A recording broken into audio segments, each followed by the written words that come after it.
Gas সংকটের মরণ থাবায় বিপর্যস্ত হয়ে পড়ছে দেশের গোটা শিল্প খাত। ছোট বড় ও মাঝারি শিল্প কারখানাগুলো একের পর এক বন্ধ হয়ে যাচ্ছে।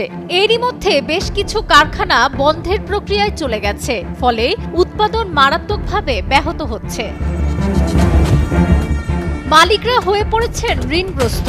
গ্যাসের অভাবে কারখানাগুলোতে শ্রমিকের পাওনা বেতন মেটাতে হিমশিম খাচ্ছেন শিল্প মালিকরা। উপায় না থাকায় অনেকেই করছেন শ্রমিক ছাঁটাই। আবার গ্যাস না পেয়ে কারখানাগুলোর কোটি কোটি টাকার যন্ত্রপাতি নষ্ট হচ্ছে। এমন প্রেক্ষাপটে নতুন করে উদ্যোক্তারা শিল্পে বিনিয়োগে আগ্রহ হারিয়ে ফেলছেন। পুরনো ব্যবসায়ীরাও নিজের উৎপাদন কমিয়ে আনছেন। শিল্প মালিকদের অনেকেই গণমাধ্যমকে জানান, দেশের শিল্প খাত ধ্বংসের উপত্যকায় দাঁড়িয়ে আছে। শিল্প খাত যে কোনো সময় গুঁড়িয়ে যেতে পারে। এই অবস্থায় কারখানা মালিকরা এক ধরনের অস্থিতিশীল অবস্থা পার করছেন।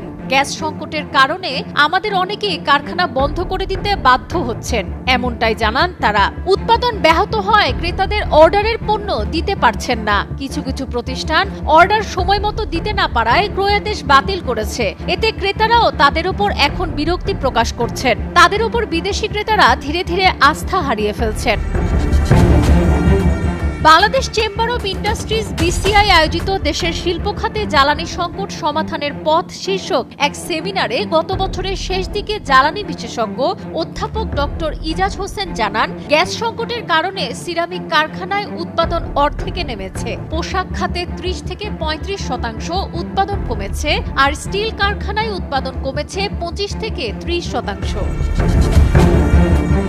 খোঁজ নিয়ে জানা গেছে, গ্যাসের অভাবে মালিকদের বিভিন্নভাবে কারখানার উৎপাদন ধরে রাখতে হচ্ছে।